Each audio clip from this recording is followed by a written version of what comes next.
أعوذ بالله من الشيطان الرجيم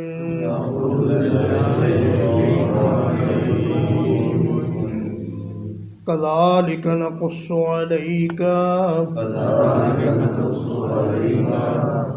اسی طرح ہم بیان کرتے ہیں آپ پر من انباء ما قد سبق ان خبروں میں سے جو پہلے گزر چکی ہیں وقد آتیناک اور یقیناً ہم نے آپ کو عطا کیا ہے من لدنا ذکرا اپنی جانب سے ایک نصیحت نامہ اس سورت کا موضوع 3 بنیادی عناوین پر مشتمل ہے، ایک تو توحید اور ایک رسالت اور ایک آخرت۔ موسیٰ علیہ السلام کے قصے میں توحید کا سبق تھا، اب نبی کریم صلی اللہ علیہ وسلم کی رسالت کا بیان ہے اور اس سے آگے پھر آخرت کا بیان ہے۔ فرمایا کہ کذالک اسی طرح جس طرح ہم نے موسیٰ علیہ السلام کا قصہ آپ پر بیان کیا ہے اے میرے حبیب، اسی طرح ہم آپ پر کچھ ایسی خبریں بیان کرتے ہیں جو پہلے گزر چکی ہیں۔ ساری خبریں تو نہ بیان کی جا سکتی ہیں، نہ ان کے بیان کرنے سے کوئی فائدہ ہے۔ چند ایسی خبریں جن میں نصیحت اور عبرت اور موعظت پائی جاتی ہے وہ ہم نے آپ پر بیان کی ہیں تاکہ آپ کی امت اور آنے والے لوگوں کے لیے وہ مشعل راہ کا کام دے سکیں۔ اور فرمایا کہ وقد آتیناک من لدنا ذکرا، ہم نے آپ کو اپنی جانب سے ایک خاص نصیحت عنایت کی ہے، اور وہ نصیحت ہے کتاب و حکمت، قرآن مجید اور حدیث رسول صلی اللہ علیہ وسلم۔ یہ قرآن مجید اللہ کے نبی صلی اللہ علیہ وسلم نے فرمایا اس میں تم سے پہلے لوگوں کی خبریں ہیں اور تمہارے بعد آنے والے لوگوں کے حالات ہیں، اور اس میں تمہارے آپس کے جھگڑوں کا حل موجود ہے، اور جو آدمی اس کے سوا کسی اور چیز میں ہدایت تلاش کرے گا وہ ناکام ہوگا اور وہ قیامت کے دن بڑی مشکل میں ہوگا۔ تو فرمایا کہ یہ قرآن مجید ہم نے آپ کو اپنی جانب سے عطا کیا ہے تاکہ آپ اپنی امت کو یہ اچھی طرح سنا دیں اور سمجھا دیں۔ من اعرض عنہ، جو کوئی اس سے منہ موڑے گا، فإنہ یحمل یوم القیامت وزرا،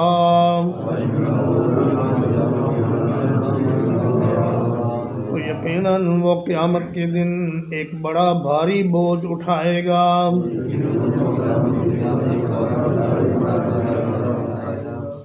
تو میں قرآن سے منہ موڑنے والا بدبخت انسان جس کو اللہ کی آیات سنائی جائیں اور وہ کہے کہ میں نہیں مانتا، یا کہے کہ چھوڑو جی مولویوں کی ان باتوں میں کیا رکھا ہے۔ فرمایا ومن اظلم ممن ذکر بآیات ربہ ثم اعرض عنہا، فرمایا کہ وہ آدمی جس کو قرآن مجید کی آیات کے ذریعے نصیحت کی جائے اور وہ بے پرواہی کرے اور کہے کہ میں ان آیات کو نہ سنتا ہوں نہ ان پر عمل کرتا ہوں، تو فرمایا انا من المجرمین منتقمون، ہم ایسے مجرموں سے قیامت کے دن بڑا سخت انتقام لیں گے کہ اتنی بڑی نعمت اللہ نے تمہیں عطا فرمائی اور اپنے رسول کے ذریعے یہ کتاب تمہارے تک پہنچائی،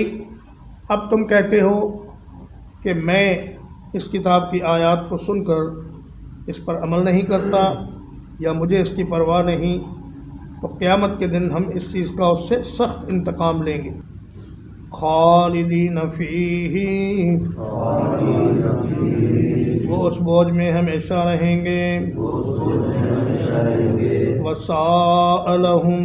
یوم القیامت حملا،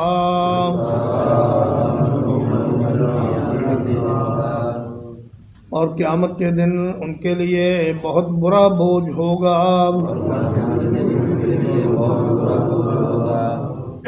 تو میں یہ بوجھ ان سے کبھی ہٹے گا نہیں جو بدعمالیاں انہوں نے دنیا میں کی، جو قرآن مجید کی مخالفت کی، جو حدیث رسول کی مخالفت کی، رسول اللہ کا فرمان سنا اور پھر اس کی کوئی پرواہ نہ کی، یہ لوگ قیامت کے دن ایک ایسے بوجھ تلے آ جائیں گے کہ کبھی اس بوجھ سے آزاد نہیں ہو سکیں گے۔ حملاً محمولاً کے معنی میں ہے، یعنی اٹھائی ہوئی چیز، ایسا بوجھ جو اسے اٹھانا پڑے گا۔ یوم ینفخ فی الصور، جس دن صور میں پھونکا جائے گا۔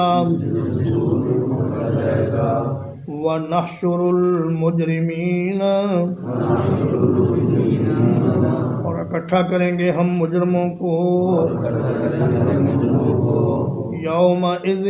زرقا، اس دن نیلی آنکھوں والے۔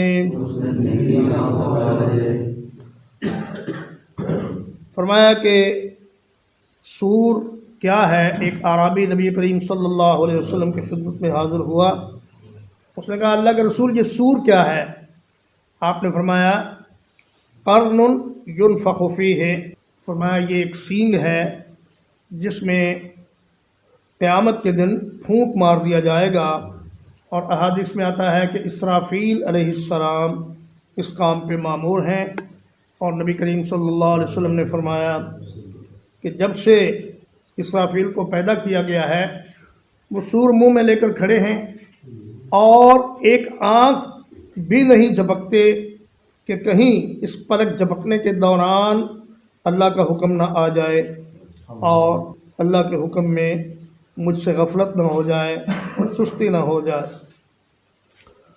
چنانچہ اللہ پاک نے سورۃ الزمر میں ارشاد فرمایا ہے فَصَعِقَ مَنْ فِي السَّمَاوَاتِ وَمَنْ فِي الْأَرْضِ إِلَّا مَنْ شَاءَ اللَّهُ، قیامت کے دن پہلا نفخہ جب پھونکا جائے گا تو اس سے مخلوق خدا پہلے شدید گھبراہٹ کا شکار ہو جائے گی، پھر بے ہوش ہو جائے گی، اور پھر نتیجتاً فوت ہو جائے گی۔ ہر کوئی فوت ہو جائے گا، حتیٰ کہ تمام فرشتے بھی، اللہ تبارک و تعالیٰ ان کو بھی موت دے دے گا، اور بالآخر ایک اللہ باقی رہے گا جو کہے گا لمن الملک اليوم للہ الواحد القہار۔ اللہ فرمائے گا آج کے دن بتاؤ دنیا کے بادشاہ کہاں گئے، آج کے دن صرف اللہ کی بادشاہی ہے۔ فرمایا ثم نفخ فیہ اخری فاذا هم قیام ینظرون، پھر دوسری بار اس میں پھونک مارا جائے گا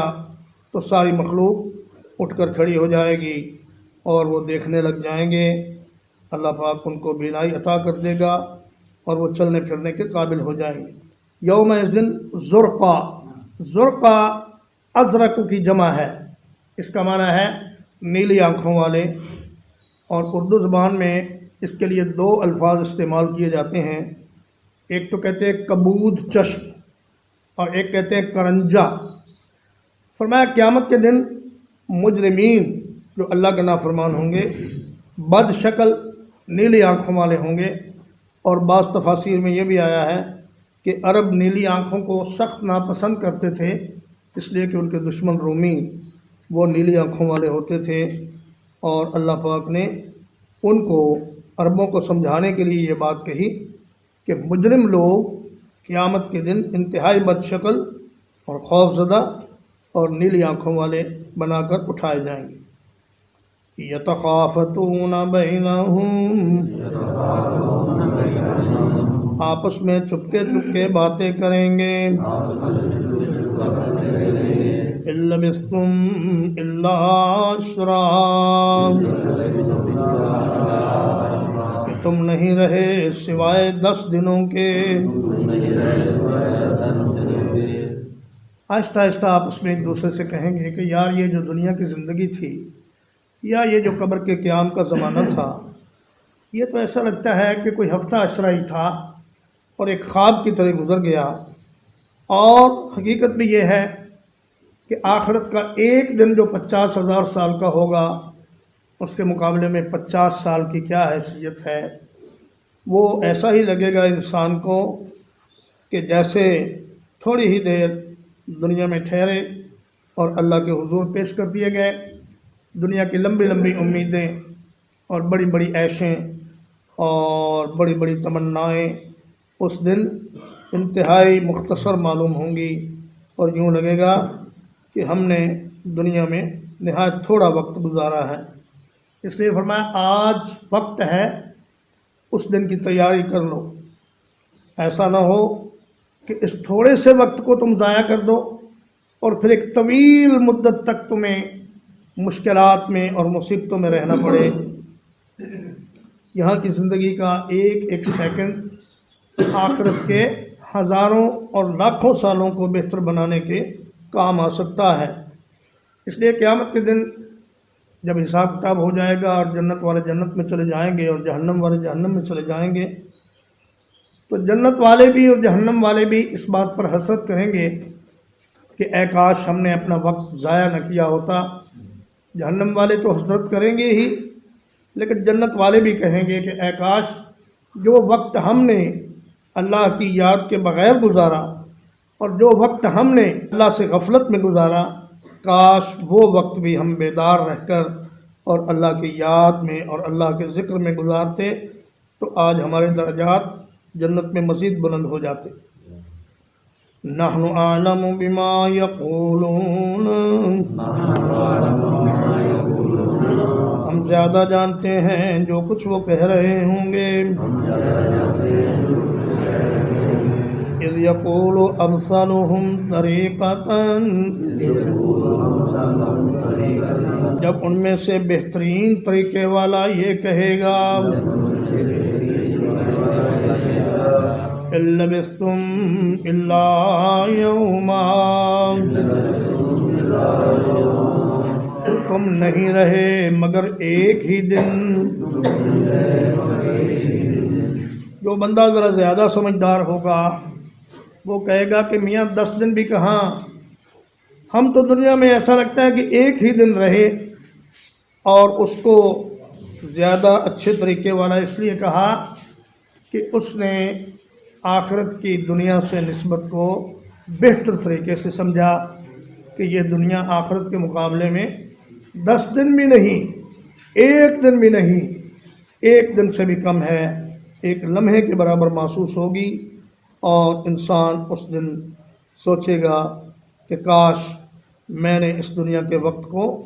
اچھے طریقے سے استعمال کر لیا ہوتا۔ ترجمہ ایک بار پھر، كذلك نقص عليك، اسی طرح ہم بیان کرتے ہیں آپ پر من انباء ما قد سبق، ان خبروں میں سے بعض جو گزر چکی ہیں، وقد آتیناک، اور بلا شبہ ہم نے آپ کو عطا کی ہے، من لدنا ذکرا، اپنی جانب سے ایک خاص نصیحت، من اعرض عنہ، جو کوئی اس سے منہ موڑے گا، فإنہ یحمل یوم القیامت وزرا،